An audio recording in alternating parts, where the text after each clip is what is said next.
Alright you guys, today we're going to be installing an Arctic thermal pad in our MacBook Neo right over that A18 Pro chip to see how much extra performance we can get out of this Neo by installing that thermal pad directly over the A18 Pro chip. Alright, and we've just begun the single core test here in Cinebench on the MacBook Neo. This is without the thermal pad installed. This is a completely stock MacBook Neo. Now as you can see up in the menu bar, I have TG Pro, which is going to monitor the temperatures for us of the hottest components in this MacBook Neo. And in this case, the hottest component is going to be that A18 Pro due to having no active cooling or no way to cool itself down at all. So basically with this chip in the Neo, what happens with it is as soon as you throw a sustained load at it, such as a Cinebench test, a video export, GeekBench test, anything that is not quick and snappy, if it's a prolonged thing where the computer is going to need to use some power and heat up a little bit, the chip is going to instantly reach that 104 Celsius, 105 Celsius mark, and it's going to instantly cut the power to the chip and thermal throttle to basically protect itself from melting. So this is why I think that Apple should have put a little bit more effort into the cooling of this chip. I mean, obviously this computer is not meant for video editors or people running Cinebench tests or GeekBench tests or whatever, but even when you're doing short, snappy, bursty things like checking email, browsing the web, you know, that chip is gonna reach those temperatures pretty quick no matter what you're doing, and I think over time that's gonna have an effect on the lifespan of that chip. But I'll see you guys once the Cinebench single core test is done.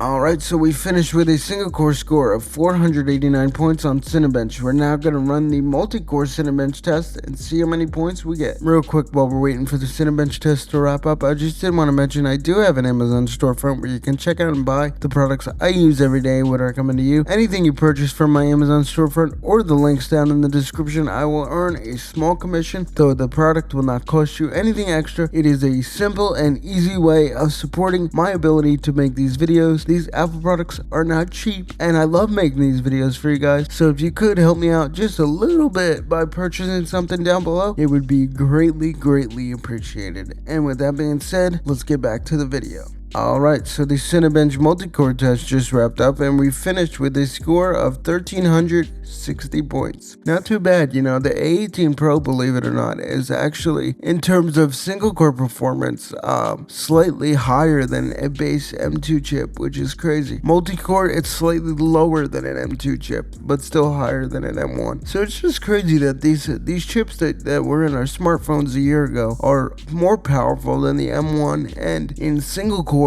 more powerful than M2. That's insane if you think about it. But anyway, now we're going to run a GeekBench test and we're going to see what score we get for multi-core and single core performance. Alright, now that those Cinebench tests have wrapped up, we're now going to run a GeekBench test, see what we score multi-core, single core without the thermal pad installed. Once again, like I said, we're going to rerun these tests later after the thermal pad has been installed, but for now, I'll see you guys once we get our GeekBench results. Alright, and the GeekBench test has just wrapped up. On this base model MacBook Neo, we finished with a single core score of 2657 and a multi-core score of 7238. Keep those numbers in mind for after we install the thermal pad. Next up, we're going to be running a metal graphics benchmark in GeekBench, and we're going to see what score we're able to get for the metal benchmark. Alright, and for the GeekBench metal graphics benchmark, we finished with a score of 28,735. Once again, keep that number in mind for later after we install the thermal pad. Alright, we are now going to get our MacBook open. As you see, we have 8 Penelope 5 screws we need to take out. Now, the two nearest the trackpad, so the two in the middle up top that I'm pointing at right now, are the only two that are different. You need to pay attention to those and you need to put those back in the same spot. But as you see, we have a 1.5mm thick thermal pad from Arctic. I will have a link in the description. You're going to want a 1.5mm. That is the perfect thickness for this mod to the MacBook Neo, I found, because it allows for perfect contact between that thermal pad and the bottom cover, allowing for much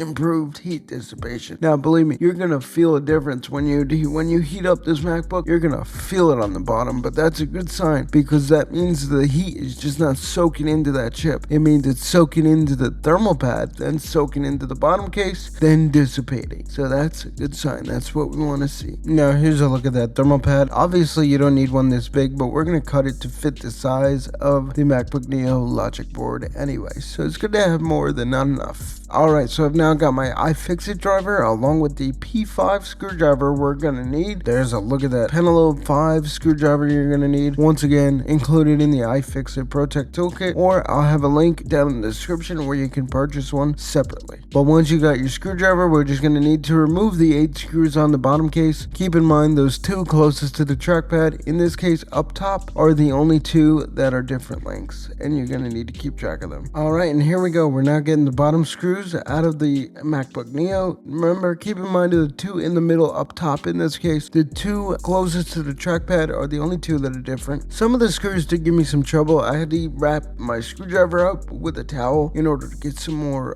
leverage on the screws, but they all did eventually come out. And next up, we're gonna have to slide our bottom cover off. Alright, now to get the bottom cover off, what you're going to need to do is you're going to need to push the bottom cover from the front and push it towards the back. There's 2 clips that you're going to need to release by pushing and then lifting the bottom cover off. As you see, I was able to get the clip to release on the one side, but on the other side it did not release, so I ended up just pulling the bottom cover off. You should be okay if you do that, but I don't recommend it. Like I said, push the front of the bottom cover towards the back of the machine and then lift up, and those clips should release. Do it better than me at least, please. Thank you very much. Alright, so now that we've got our bottom cover off, we're going to need to get our thermal pad, and we're going to judge how much we're going to need to cut off in order to have it fit properly. Now that A18 Pro is on the logic board, which is in the bottom left. So as you see, we just placed the thermal pad over it. Now keep in mind, it does still have the protective film on it, so it's still not going to stick down. It's still good to go. But basically, you're going to need to cut it to fit over that entire logic board. So basically, the best way I can describe it is you're going to need to cut basically a piece of gum off of this thing to make it fit properly. So let me go give it a nice cut. Alright, so I've now cut the first piece of the thermal pad off, and we're going to stick it down on the logic board right over that graphene pad that basically does nothing. So we've got one side exposed, we're sticking it down to the logic board now, and then once you have it in place, you can pick it up and move it if you need to realign it or whatever, but just place it down and gently pat it down onto the logic board as you see here. I did cut another little piece that we're going to place down next to the first piece, and then we're going to be good to go. We're now peeling the plastic back off of the second thermal pad, the smaller thermal pad I cut, just to get as much coverage as possible. We're now going to stick it down,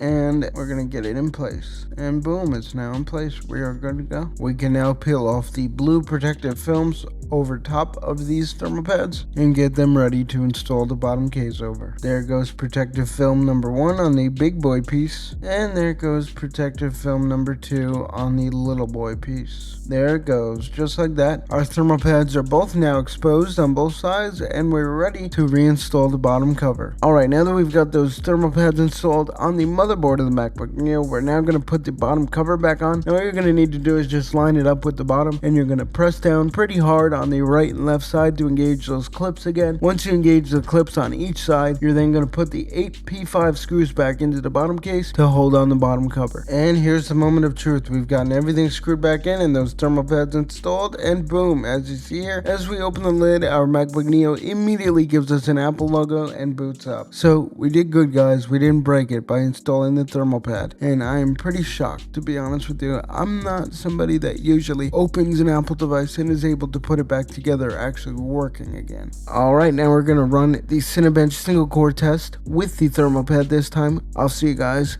when it's finished. Alright, and with that, the single core test has just wrapped up for Cinebench. Without the thermal pad, we got a score of 489, and with the thermal pad, we get a score of 575. That's 6 points away from a 100-point difference by just simply taking the bottom cover off and putting that thermal pad in there. Now, let's run the multi-core test and see what kind of score we get there. I'll see you guys when it's done. Alright, now the Cinebench multi-core test is just wrapped up, and without the thermal pad, pad, we got a multi-core score of 1360. Now with the thermal pad, we get a score of 1630. So almost a 300 point difference using the thermal pad versus not. Next up, we're going to go into GeekBench 6 and get the multi-core and single core scores, as well as the metal GPU scores. Alright, here we are in GeekBench 6, this time with the thermal pad installed in the MacBook Neo. We're now running a CPU benchmark, and we're going to take a look at our multi-core score as well as our single core score on this MacBook Neo. Alright, now with the CPU benchmark with the thermal pad installed in the MacBook Neo, we get a single core score of 3570 and a multi-core score of 9080. That's up from a single core score of 2657 without the thermal pad, and up from a multi-core score of 7238 without the thermal pad. That is a big difference. So by doing the simple thermal pad mod to the MacBook Neo, we've gained almost 1,000 points in terms of single core in GeekBench and over 1,800 points in multi-core performance in GeekBench 6. This is incredible. Next up, we're going to do the metal graphics benchmark here in GeekBench. Then we're going to wrap up the video. Alright, we're now going to click on Run GPU Benchmark, and we're going to let this thing get off to the races. I'll see you guys once we finish and we have our score. Alright, the GeekBench metal graphics benchmark has just wrapped up here, and we finished with a metal score of 31,105. That's up from a score of 28,735 without the thermal pad. So would I recommend the thermal pad mod to you if you have a MacBook Neo? Absolutely yes. It has gained so much performance out of this thin and light MacBook, you wouldn't believe it. Let's close out the video. Well guys, that's where we're going to leave it for this video, and I think it's safe to say if you took one thing from this video, you're going to take putting a thermal pad in the MacBook Neo is probably the most genius idea anybody's ever come up with. It. I don't know who started this string of videos. Now everybody's trying ridiculous ways to cool down the MacBook Neo, when you literally know if it was any other laptop, nobody would care, nobody would be doing it. But just because it's the Neo, now I see people water cooling the Neo, doing all these crazy things to the Neo. But needless to say, putting a thermal pad in there is probably the most cost-effective, easiest way to cool down that A18 Pro SoC. I mean, you guys saw by the numbers